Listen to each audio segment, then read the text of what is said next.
Wonderful. So thank you once again. Thank you everybody for taking time out of your day to join us here for an overview and spotlight or airing of the amended bylaws that you all will be voting on, or perhaps have already cast a vote and are just asking questions.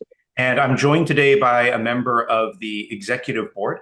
My name is Zeb Feldman. I'm your senior OE3 CEMA business rep out of the San Jose office, primarily representing the IT department, known as TSS, as well as social services, and of course the court. And I see we're joined by some people from the court today as well. Mary Beth, would you like to introduce yourself, please? Hey everybody, I'm Mary Beth Rogers. I was elected last year to the CEMA Executive Board as a member at large. We had a couple retirements this summer, and so I was appointed to the secretary position.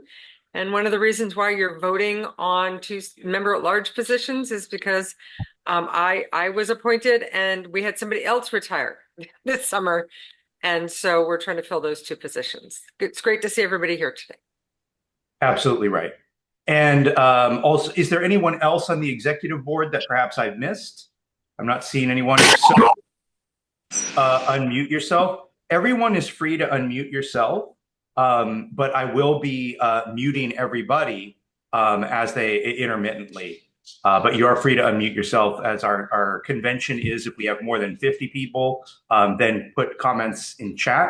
Otherwise, you can unmute yourself and just ask a question. If there are any candidates here, I see for certain Catherine. Catherine, would you like to introduce yourself, please? I'm Catherine Parlett, Program Manager 3. Please cast your ballot. Wonderful. Thank you, Catherine. And Catherine is seeking, I'm imagining she didn't ask for it, but she's seeking your vote, as are all the candidates who are running. We have some others, and I'm not going to go through them. You can click on them at your own time. But as I display the CEMA website, you'll be able to see exactly who's running. Okay, so with that, let's get right into it. One call for other candidates in case I've missed someone is that there are 4 candidates seeking 2 slots. Is there someone in chat who I've missed?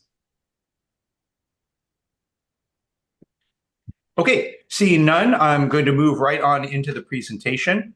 So I'm going to share my screen to demonstrate to you all where you can find the bylaws in case you haven't seen it in either the email vote ballot that has come out or in the email announcing this meeting. So this is our CEMA website. You can see at the top, it's just sccema.org. That'll get you here. You don't need to log in to access the text. So if you see here on the homepage, there's a number of things that pop up and it scrolls. The first one is the CEMA board elections. So all that you have to do is click right on it, and it brings you to the 2024 special election. And that, as you know, is a contest for the members at large. We had 2 resignations, as Mary Beth mentioned, and there are 4 people running. So you are able to cast your ballots for the people running for Santa Clara County. And then we have a ratification of proposed amendments to the CEMA bylaws. Now, you click, I'll just demonstrate. If you click on either of these names, any of them, it brings up their individual candidate statement. So that way you can see, how they voted, or not how they voted, but why they are seeking your vote. Also in the same ballot, you'll be voting on the proposed bylaws amendment. So all you do is click on that, and it brings through a lined version of the bylaws, which is exactly what we're going to be reviewing here. Now, the purpose, or at least what I'm hoping for today, is that we will go through this this edited copy, and answer any questions that you may have, and then also explain some of the key points of the document. So now you know how to access it for yourself. If you like the bylaws and if you appreciate the recommendations and changes, then you want to vote yes. If you dislike them, you want to vote no, and then they'll have another crack. The board and myself will have another crack at the bylaws, or maybe we just won't reform them. Who knows? That will be decided. So I'm going to share again. This is a Word document of the same item you're finding up on the website, and I'm going to go through it. I'm not going to go through it line by line. because there are some things that are just quality of life improvements that you can see for yourself or don't substantively impact what I would gather as substantively impact how the union functions. But a couple of key points I want to draw your attention to that are changes you should be aware of, and I'll highlight them as we go through them, is that the expectations of the board members has changed and been enhanced. Also, I want to point out that there is a dues increase of $2 in a little more than a year and a half. Right now, we're at $37. And there's a mechanism for every 4 years for the board to do a dues increase of up to 10%. There's also a bunch of cleanup language that hopefully makes it easier for you to read and understand. And then there's some mandatory language that had to get changed with regards to who's eligible. And we've tried to remove gendered pronouns and so forth to make the document as clear as possible. There's still some of those, you all know what I'm talking about, that legalese language where it's still a little bit difficult to understand in 1 or 2 areas. And in future revisions of the bylaws in 5-10 years, hopefully we can clean all of that up. But this was an effort to clean up a lot. Also, I want to point out that one other feature is that we tried to consolidate all references to a particular thing in one area. So let me give you an example. If we're talking about what is it that the treasurer does as a constitutional officer of the union, we wanted to put all references to that in one area. A deficit of the prior bylaws was you might see some references to treasurer duties under terms of office. You might see some under what it is that the treasurer actually, a description of the treasurer position. And then you might see other job descriptions under the committee that they have to chair called the finance committee. So we tried to consolidate things in one place where possible. Again, a quality of life improvement. Okay, let me get right into it after making those highlights. Mary Beth, are there any highlights you wanted to call out besides, the dues component and the greater expectations of the board members?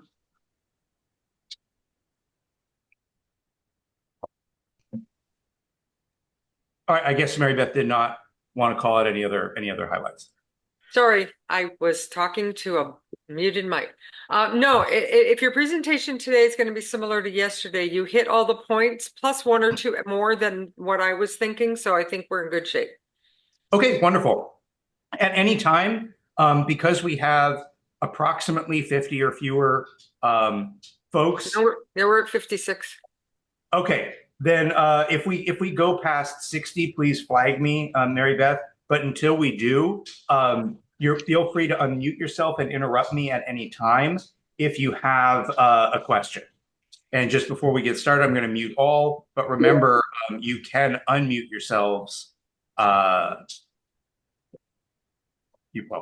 not much more to say about that. You can unmute yourselves. Okay. Everyone should be muted, and I'm going to go through the bylaws. Now, for those that joined us, I'm sure you got a big red klaxon warning you, but we are recording today's meeting. Okay, so you'll see that the office is noted that it's located in Santa Clara County, but this opens it up for the possibility that we could establish other CEMA offices elsewhere as CEMA deems necessary. We have expanded into Santa Cruz County and Monterey County. And there was some interest from the, excuse me, one moment.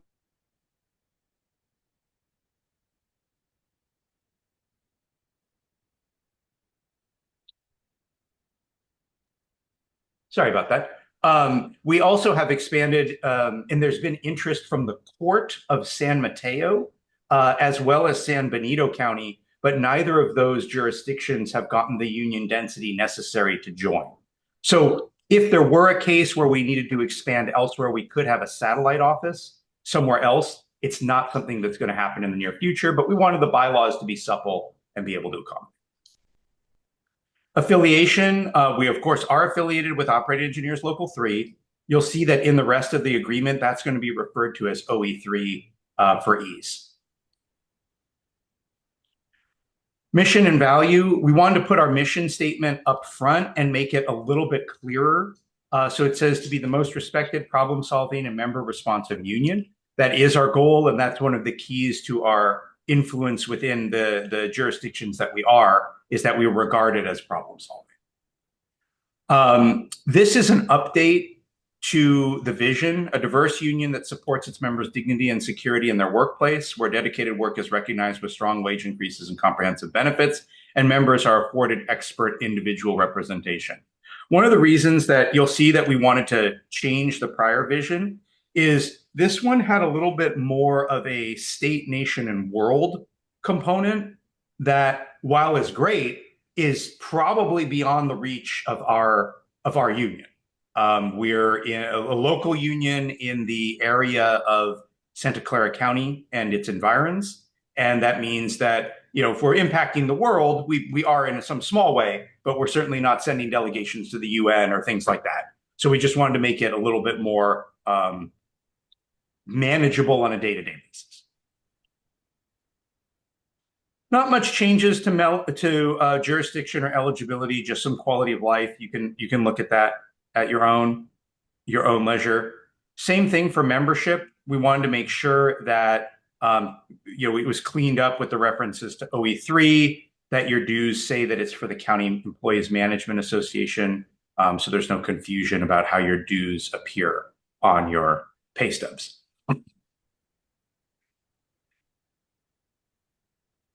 Representation, the big change here that wasn't previously called out in the bylaws is that the board is expressly directing that non-dues paying members do not get services listed above. And what's listed above is what we provide all of our members. Some of you may be familiar, either you came from SEIU or other line unions, and you're familiar with the Janus decision that happened, it's about 6 years ago now. The Janus decision is a Supreme Court decision that held public employee unions have to give the same level of representation and benefits to all members, regardless of whether they're dues paying or not. So very reasonably, you might say, hey, wait a minute, this is a public union. How come we can not give dues paying members, non-dues paying members? How is it we can turn them away? Well, we've always been a management association, which is a type of union. And long before this Janus ruling, we've always had to sing for our supper. What I mean by that is we've had to solicit people to join the union. If you ever came from SEIU or other line unions, what's called a wall-to-wall union, as a condition of employment, they can say you have to belong to us. You don't have a choice. That's never been the case with CEMA. We've always had to invite you to join, and you've chosen to happily. And that's why this is lawful and allowed for us to put into our bylaws. And it's lawful for the board to direct staff to deny non-dues paying members. Now, we always like to encourage people to join, and we will represent folks prospectively, meaning going forward. We will not, let's say you join and you had a disciplinary issue 3 months ago, or your boss denied your telework. It wasn't disciplinary 3 months ago. We can't represent you on that because it's already happened, right? It's like the analogy is it's buying fire insurance after your house, right? But we will represent you on prospective issues. So let's take, for example, the telework item I just mentioned. Let's say it happens again in the next application period, then we would talk to you about it. Dues, this is that dues increase. So I want to make sure everybody's very clear on this that I was mentioning. Presently, you pay $37 per pay period. What this ratification will do is increase those dues by $2. Effective January 1, 2026. So let's call it in a year and 3 months, give or take. A year and 3 months, the dues would go up $2. I want to point out that we have not had a dues increase in, let's see, I think the last one was 2021. And so, as you know, we've had some significant inflation since then, and we're still one of the cheapest deals in town. Certainly in Santa Clara County, we are at $37 per pay period, and $39 will still keep us at a very affordable rate. The reason that I'm kind of pumping this up is that the board and staff have taken a position to please ask for a yes vote on this ratification. So I will have a little bit of editorialization on some of these things rather than just, flavorlessly presenting it. But I want to make sure people understand. If you vote yes, you're saying you're agreeing to a $2 dues increase. Right.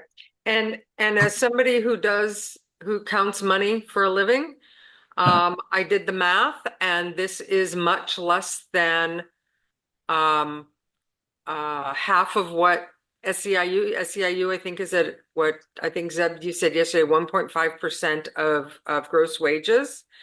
And that our average is about $180,000 a year, and this is 0.56% of that average. So we are way less than half of what any other union in the county is currently charging their members. No, thank you for that, Mary Beth. Something that I've long advocated, and your board has been in disagreement with me, I guess, probably to the benefit of some of your pocketbooks, is I've always held that we should have a percentage base. If you have a percentage base, then your dues inherently go with your salary as your salary increases. But the board, in its wisdom, has chosen not to. They like the flat rate, which has its own benefits and costs, right? It means if you're on the lower end of the spectrum, you're paying proportionately more. If you're one of our lower paid classes, similarly, if you're one of our higher paid classes in, let's say, nursing, pharmacy leadership, something like that, technical leadership, TSS, then you're paying significantly less as a percentage. But that's okay, according to the board, because you're getting, and myself, because you're getting the same services. So you're paying for the service. Different ways of looking at it. So I also want to point this section out. Every 4 years, every leap year, beginning in 2028, for those of you that aren't familiar with leap years, they happen every 4 years, just so you know. So it's always in 2028, 2032, 2036, et cetera. So every 4 years, the board may increase up to 10% these dues. So 39, you could put another 10% on top of that. And the board could do that without coming to the membership for a vote. But if they ever, in any 4-year period, if they ever want to increase the rate by more than 10%, then they have to have a special ballot that goes to you all and you approve or to reject it. So that's another change that allows dues increases at very specified windows of time. And of course, as always, as we can do right now, a dues change could occur normally, but then we'd have to give a special vote to you all. The idea here is that we prevent having to do special votes for them, and keep it kind of at pace with inflation. Any questions on that? As I know that's a significant item and it impacts people's pocketbooks. So people want to unmute. Now's a good time. Okay, well, there'll be more Q&A at the end if there's any who want to come back to that. Political contributions. So the board appropriates for political contributions as part of the budget process. As I mentioned before, as with when we were kind of reducing from the nation and world, we try to keep our political donations as local as possible. We're in an unusual situation where we really get to elect our boss in terms of the board of supervisors. If you're from the court, we very selectively participate in judicial races, and especially there will be a controversial one. Some of you may remember Judge Persky, or you may remember Judge, I can't remember her last name. The one who let one of her friends do a translation. Anyway, it was a big controversy. Judge Ritchie. And she ended up withdrawing, even though we had taken a position against her.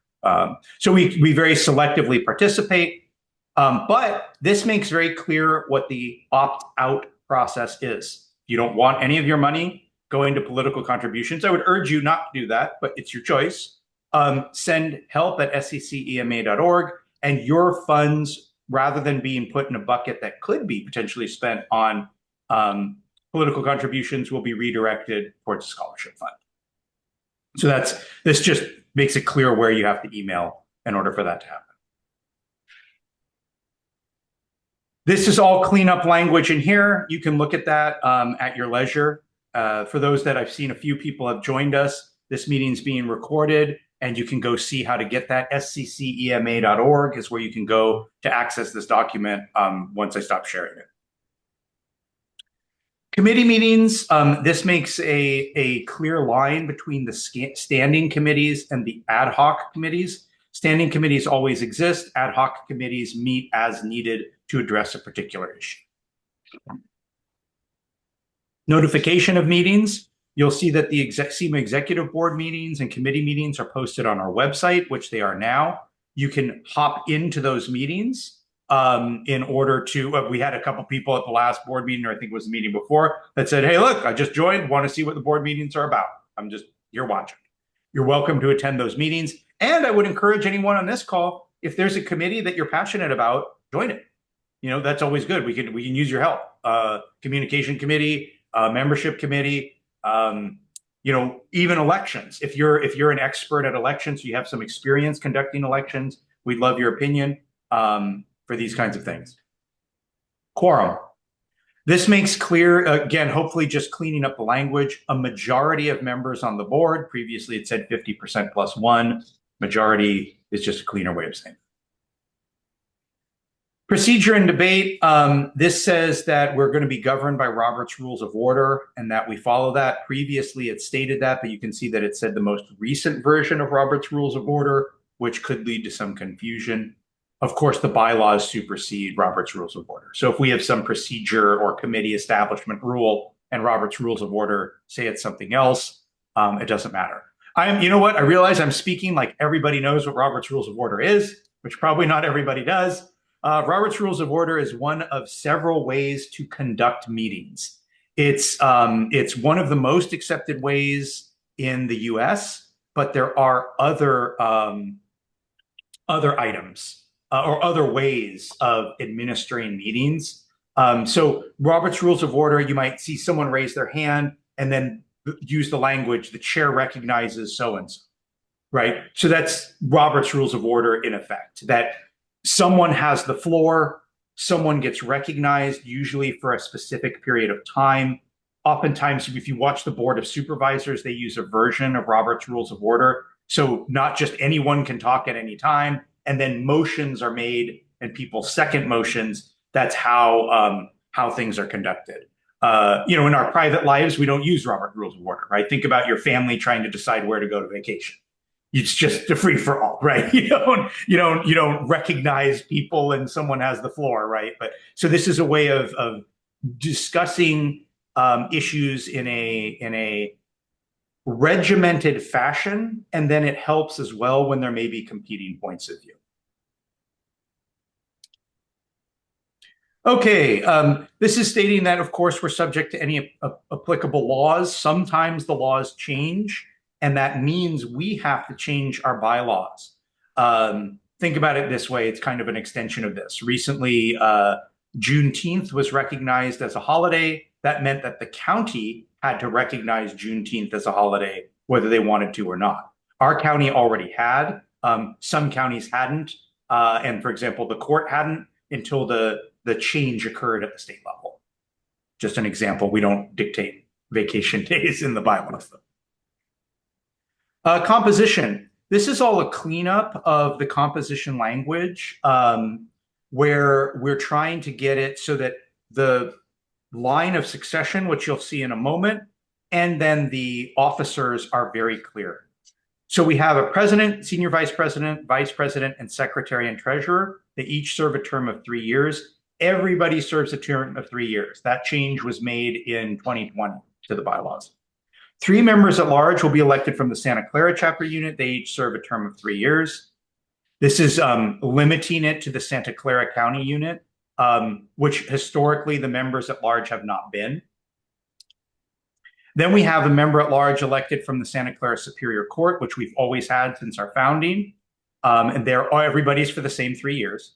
A member at large elected from the Monterey County chapter, and additional members at large can be elected from each new chapter or unit as long as they have 200 or more dues paying members.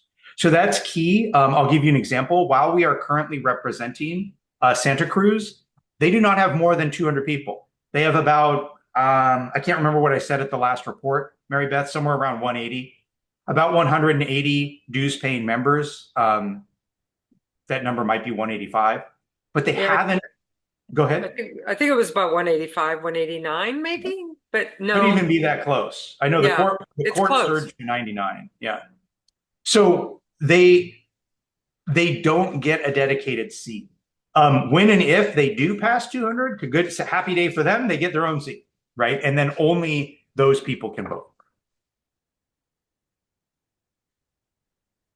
Okay, resignation. This just makes clear that they have to resign to the CEMA president. Right now, the prior bylaw stated they could resign, but it was unclear where they would send. I have a note in chat. It's a private message, but I just want to mention it. Someone is stating that their site meeting is not listed on the calendar. I will get that listed. And if anyone else sees a meeting that is not listed, let me know as well. Yeah, it was a little piecemeal because there were limits on updates that we could make to the website under our new website contract. So we've been sliding in as much as we can every time we get the opportunity, but yeah, it was very difficult to track. So thank you for letting us know. And so this is the line of succession. I'll let you read this at your leisure. What we've attempted to do is make it very clear who moves to what and then how people refuse. So especially happily, Mary Beth on this call has agreed to move into the secretary role because our secretary resigned. That is a key role. To my mind, the three largest work obligation roles, and this is my opinion. Other board members may disagree. They may say, "Hey, wait a minute, I'm working way hard." The president, the secretary, and the treasurer. I think that those three roles on the board, generically speaking, are the roles with the largest responsibilities. Now, we've had presidents in the past that have not taken on the full scope of responsibilities. We've had vice presidents that have done incredible amounts and really been the president of the organization. And so, that's just generically speaking, taking personality out of it. The roles themselves, those are the three most critical. So you can read those. Policies. The board may adopt policies as it deems necessary, which are not inconsistent with these bylaws. In the event of an inconsistency, these bylaws shall prevail. Fancy talk for the board can't pass things that contravene, that go around the bylaws.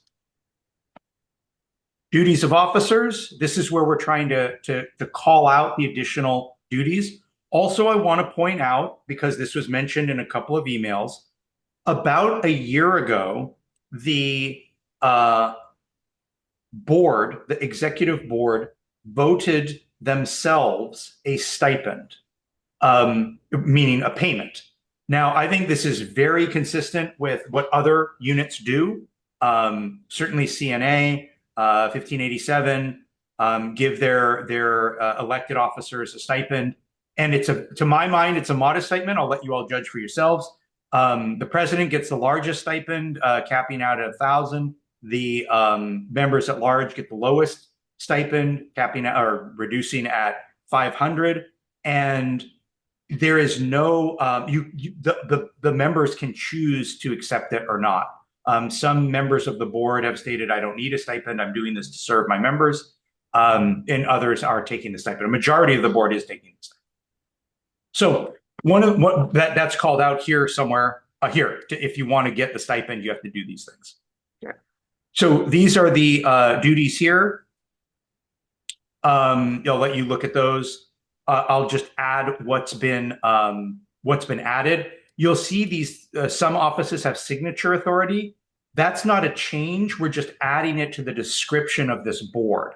Or the role. It used to exist in a different article, so you'd have to look at a different article to see who could sign for checks and so forth.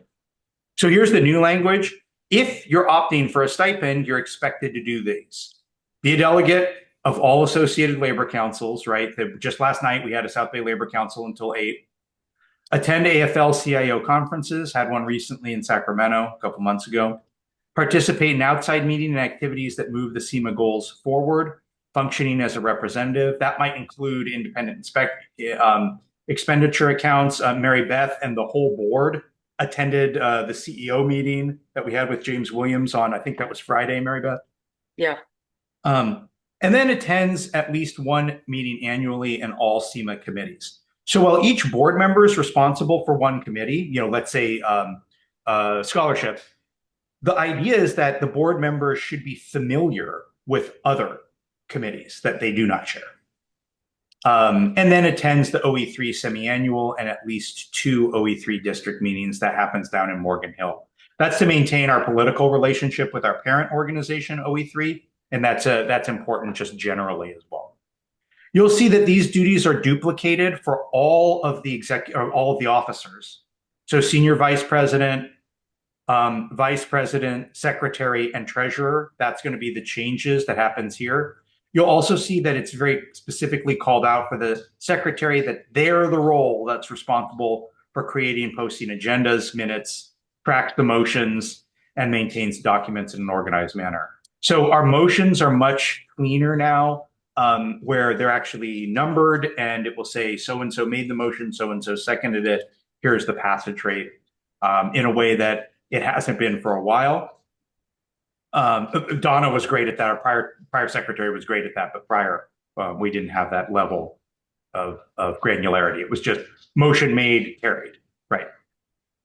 Treasurer, you'll see very familiar language. This is new. They are chairing the finance committee and provide oversight to all financial policies and procedures. So if the board passes new financial policies and procedures, it's up to the treasurer to enforce them. And then, of course, the same requirements of attending those local meetings that advance CEMA members' rights.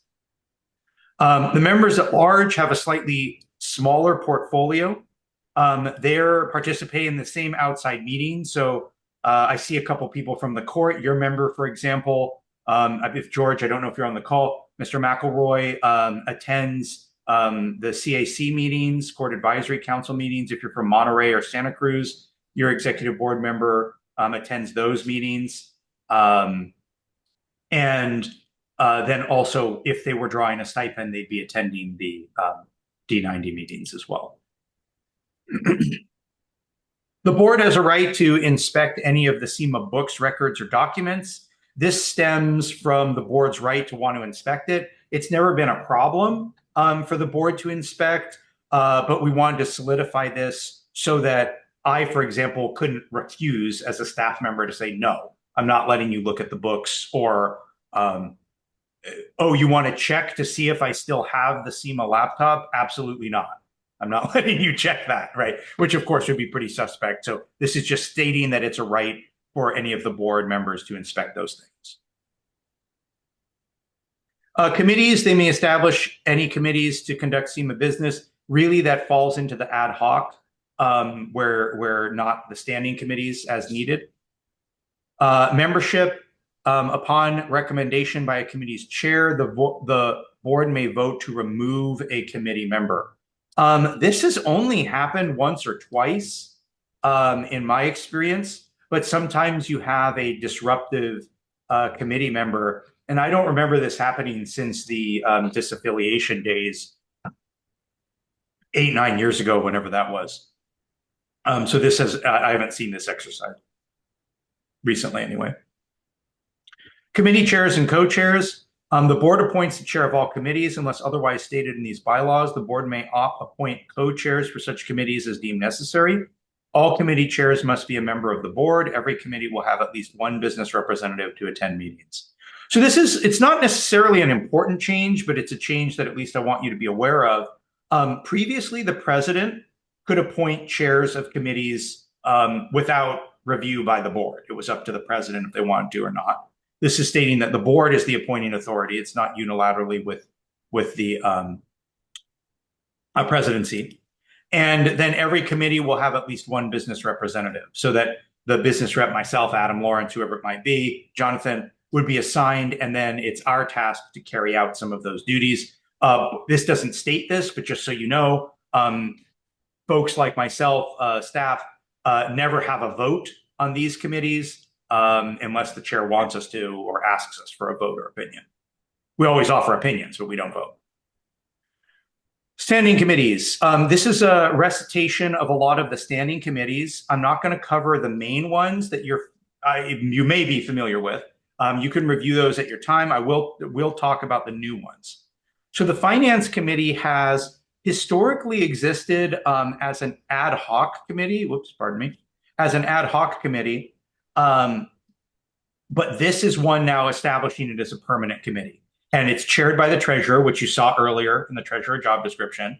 And they have 2 or 4 additional members in good standing appointed to the committee by the board. Convenes at least quarterly or 4 times a year. And this is the body that's drafting and reviewing procedures for financial operations. So they will make guidelines about investment protocols and so forth.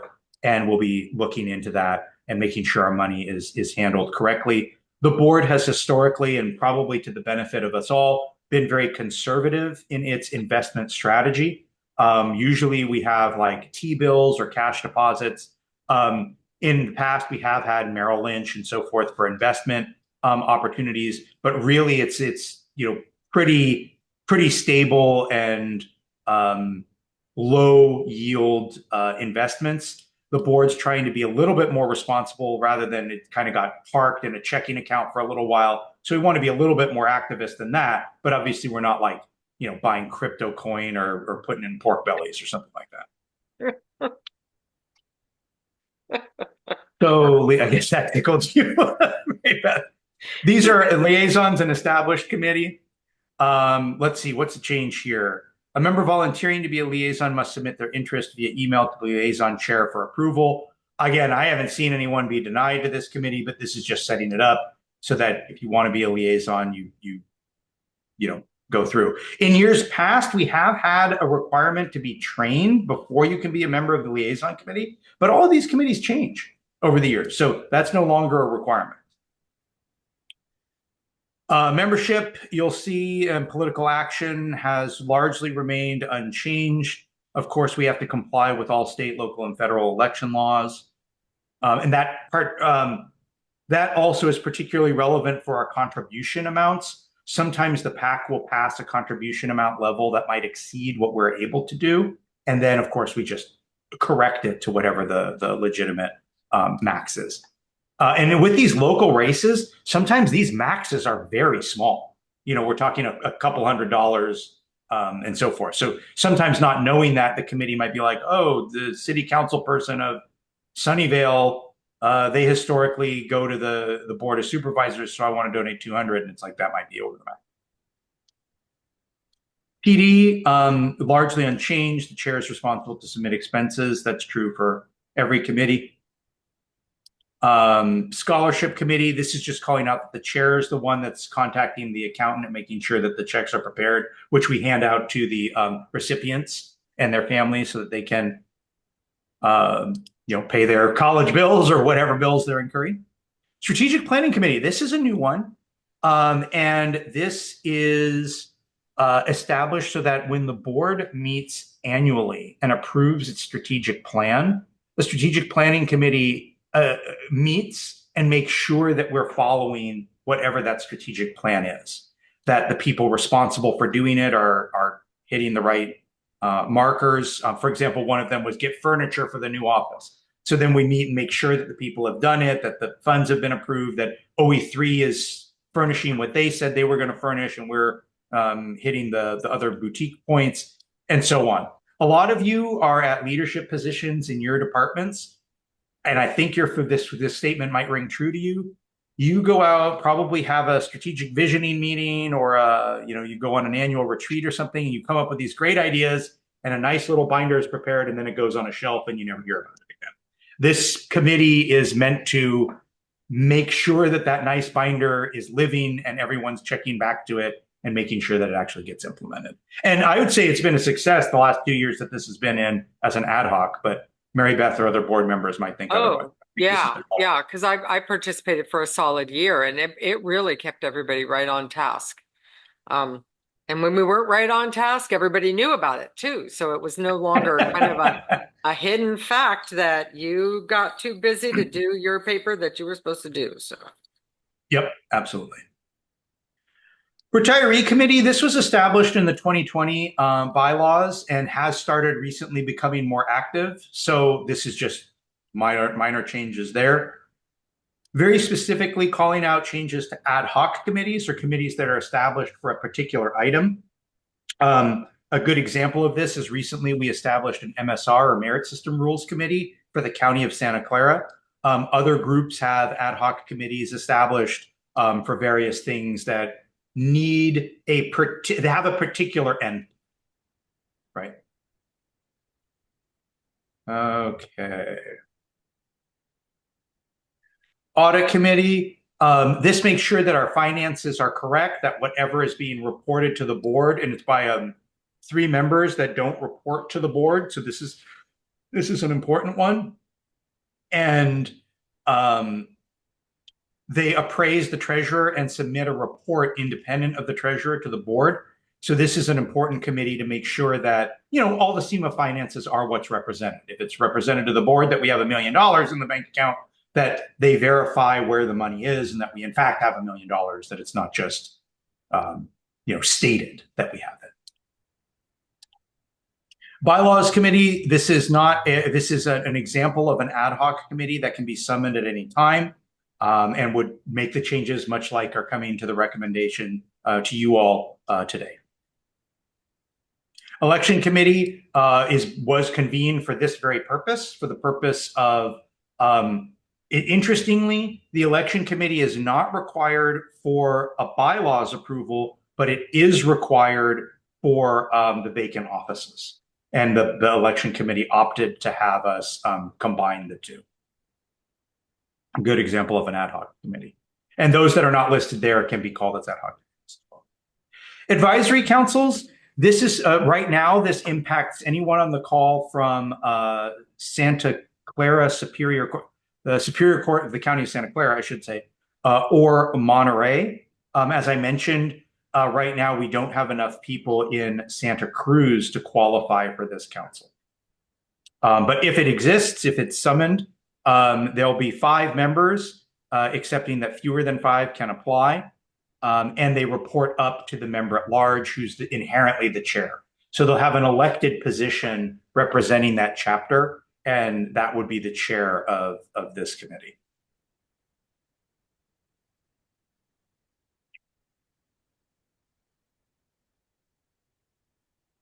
This again states that there's a 3-year term. That's a reference to, if you remember, I mentioned that this was changed back in 2020. Condition of office, none of this has changed.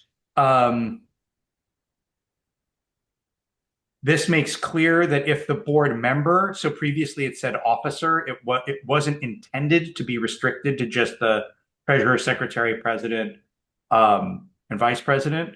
It was that everybody, all board members, can't be missing all the board meetings. That if you miss 4 in a row, the board can invite you to withdraw.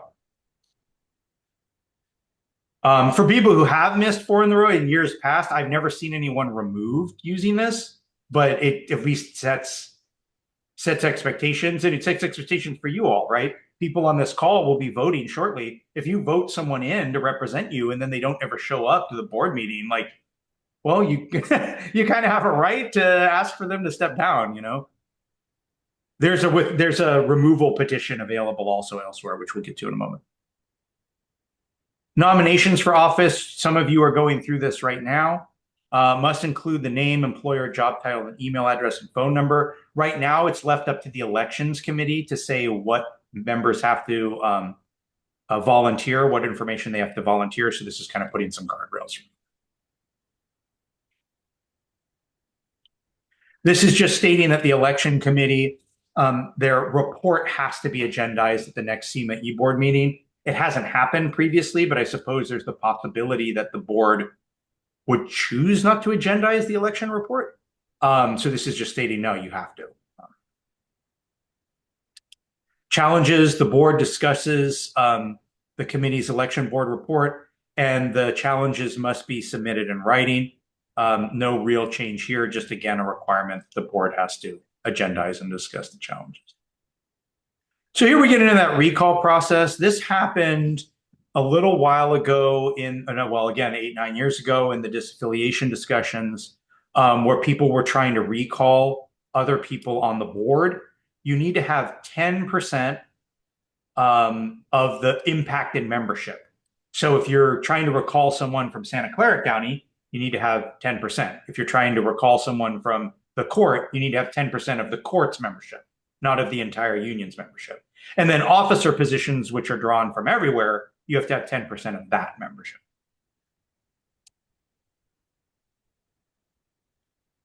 Okay, it talks about the recall vote. So if it gets agendized, then you have to have a 2/3 majority in order to remove the elected board member. Oh, and to be clear, you have to state, and I'm not encouraging anyone to file these. This is the signal of a union that's not well representing its people, I think. But you have to state why you're recalling, right? The charge for the basis of the recall. So like non-attendance to meetings, through staplers at members, I don't know, whatever it is, right? It can't just be, I don't like that person.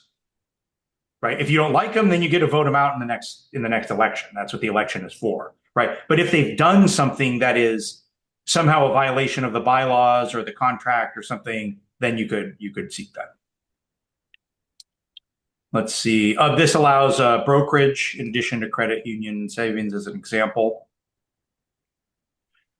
This is a modest change. There's an increase to $500. Previously, the president or treasurer could only approve, I shouldn't say only, could approve up to $250. This makes that $500 so that, let's say the negotiations team is meeting, you need to go out to lunch, but you forgot to agendize it. Then this just allows an on-the-fly approval by either of those two officer positions.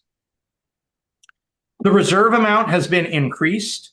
So for operating capital reasons and just weathering poor storms or interruptions to dues, CEMA has always held 4 pay periods worth of dues collected in reserve. We have significantly more than that reserve, but this ups that reserve to 25%. So 4 pay periods, approximately 2 months. 25% of a year for those math majors out there is 3 months, right? So 3 months out of the year, we have to keep those dues in reserve for both operating capital and then also just in case there's any significant expense we want to do or if there's some kind of an interruption of the dues. This keeps us with a healthy reserve. This is calling out very specifically that we may be granted a monthly stipend for the board. I said I am not included in that. Don't worry. It's only to the volunteers who I guess arguably may not. Some of them, most of them are not volunteers now if they're getting the stipend. But this is consistent with that payment of between $500 to $1,000. You'll see that just as some back of the envelope math for people, the CEMA average salary is $180,000. I can tell you each of the board members work well in excess of 6 hours a month. So the $500 is really just trying to compensate for the raw time spent, and they're coming out behind on average. So yeah. It's just meant to offset some of the expenses and time that folks spend helping out the board. Yeah. And it is considered taxable income by the Franchise Tax Board and the IRS. That's correct. Yep. Expense reimbursement, this language was cleaned up, but really is still saying the same thing. If you are conducting CEMA business and it requires you to travel or go to some committee meeting or a conference that incurs some kind of an expense, the e-board will compensate that expense, and the executive board has to approve it. You can't just freelance and say, hey, remember that junket to Aruba? You better pay for that. No. The board has to approve it. Contract negotiations, no real change here. Our titles got changed from business representative to agent. It's the same thing. So just some cleanup language.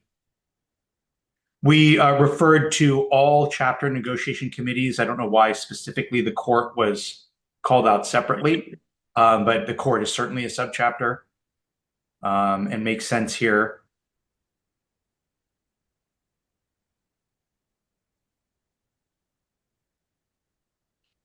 Oh, and makes sense. If you're on the negotiation committee for that area, you have to be from that area. right? So we wouldn't have like the court negotiating team be coming from the county and Monterey, right? It's no, they're from the Superior Court, in case anyone was confused by that. Yeah, they need to have a dog in the fight. That's right. And membership appeal process. Oh, you know what? I did spend some time on this last time, and I will again. So this is your avenue to appeal a decision of myself or one of the other business agents. So let's say you come to me with an issue, or you come to one of the other agents with an issue, and you say, "Hey, gosh, I really think this is a union matter. I want assistance in it." And let's just say, for the sake of this conversation, the union member or the staff person says, "You know what? That's not a union issue." Okay, well, then you can email help@sccema.org and say, "Here's my problem. My business agent said it wasn't an issue." That would get routed to me, and it gets routed to the e-board. So then the e-board can say, "Hey, Zeb or Adam or Jonathan, I'm trying to pick on Lawrence, why did you say this wasn't an issue? You should do X, Y, or Z." Or it would come to my attention and I would say, "Hey, other person, here's how you can hopefully assist the member and resolve this." So that's a way as well to address some of those issues. Okay. This is stating that it has to, in fact, be compliant with the ratification process. These are with the bylaws amendments process, so this has been cleaned up a little bit. Of course, it has to comport with state and local laws. The bylaws can't circumnavigate any of those. Circumvent, I should have said, not circumnavigate. Again, this is some recommended language from our House counsel who has reviewed this. It must be presented to dues paying members for the vote, of course. And then lastly, we have compliance language that we have to comply with all relevant laws. And nothing that we pass can, reduce your rights or privileges, and we can't restrict your ability to join for any discriminatory reasons, right? Obviously, we could say you have to pay to join, right? But we can't say people of this religion or of this socioeconomic class may not join our union. No, as long as you're covered under the classifications that we represent, everybody is entitled to join. Okay, so that's hopefully an intelligible breakdown of the bylaws. I see a couple of private direct messages, so let me look at those. And if there are broader questions or comments, please make them now. And while you're contemplating that, let me look at these private messages.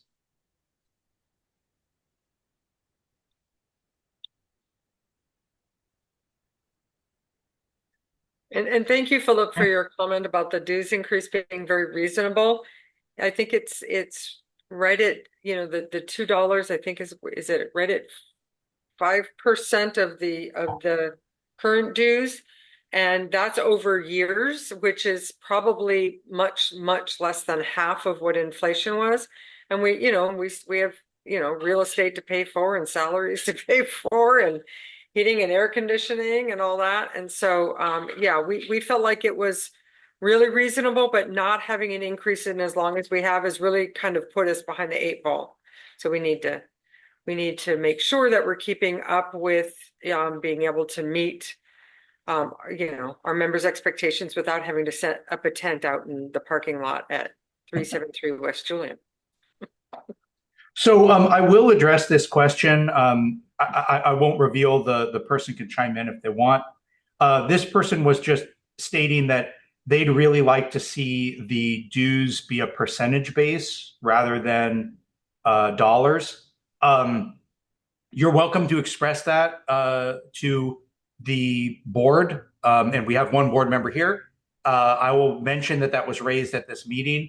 It is something that the board has discussed, as I mentioned, and the board did vote and wanted to keep it at a flat rate. But I'll note that you would like that transmitted. And if you would like So Zeb is able to make public comment at our board meeting, so he can present it, or you can email it to me as a secretary, and I'd be happy to also present it at our next board meeting as a concern. And I'm going to put my my direct email in chat. But thank you. That's a legitimate comment. Someone's asking me a question about a class study. Absolutely, I will get back to you tomorrow on that. I'm putting that on my whip.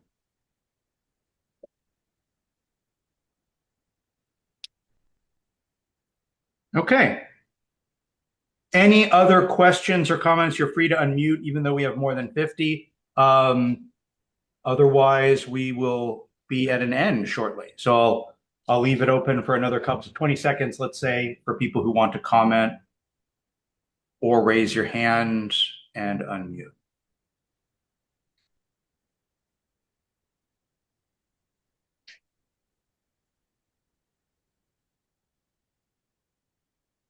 Ooh, Oh, quiet. thank you. Thank you, Chantavi. I hope I'm saying your name right. I probably am not. How to vote? Yes. So everyone should have received a ballot in your email. It will be coming from me, zfeldman@sccema.org. I'm not seeing how you vote, but I will know if you voted. So please click on that. It will appear and it will have an invitation. It will say CEMA is asking you to vote on 2 member-at-large positions and a bylaws amendment.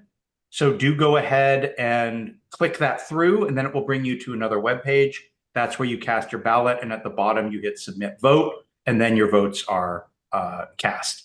Before you hit submit vote, you can adjust. You can be like, oh, I changed my mind. Yes. Oh, I changed my mind. No. Or, you can click the check boxes. And just like a normal election, if you go to, you fill it out in paper, for those of you that sometimes still do, you can check more boxes than are allowed. If you do, that discounts your vote. So you get 2 votes for the 4 members that are running. Just vote for 2. Select 2. And there's also links in the same email to look at the bylaws again. Correct. And as well as linked to the 4 people who are running for the member at large, their statements are linked in there. So, if you want to look at that stuff, it's all, in one place. So. Yep, absolutely. I just got a direct message, and we are right at time, but I want to answer this one. It says, do our dues stay with CEMA, or do some of the dues go to OE3? Do they stay with Santa Clara County versus Monterey versus the court, et cetera? So that's a great question, and it's somewhat of a procedural one. CEMA charges dues, and the dues come to CEMA as an association. So, right, the $37 come to CEMA. Much of that, the majority of that, is a pass-through. CEMA, it's not a pass-through because CEMA has to take an affirmative action. CEMA cuts a check every month to operating engineers on a per cap basis. So based on the number of members we have to pay for services, salaries, vehicles, rent, legal advice, et cetera. And then that all gets paid to OE3, much like you pay your phone bill every month or whatever it is. So the money comes to CEMA, then CEMA cuts a check and spends most of that on OE3 and the representational services and what all that pays for. Then the balance of that gets kept behind if there's any money left over, which right now there is. There's about $1.50 a pay period left over, gets saved locally, and that gets spent on things like this pin or the CEMA swag that you got, or political contributions, or us sponsoring events, or like the 50th anniversary that's coming up, things like that. So that's where a lot of the money is. I hope that answers your question. Okay, well, that was I got a private thank you, so I guess that did answer the question. Yep, you're very welcome. So thank you all for your really kind attention today and bearing with me. This will be posted this afternoon to the CEMA website, and people can reference it as they will prior to voting. But please vote. If you haven't voted, please vote, and we just explained how. Thank you, everybody.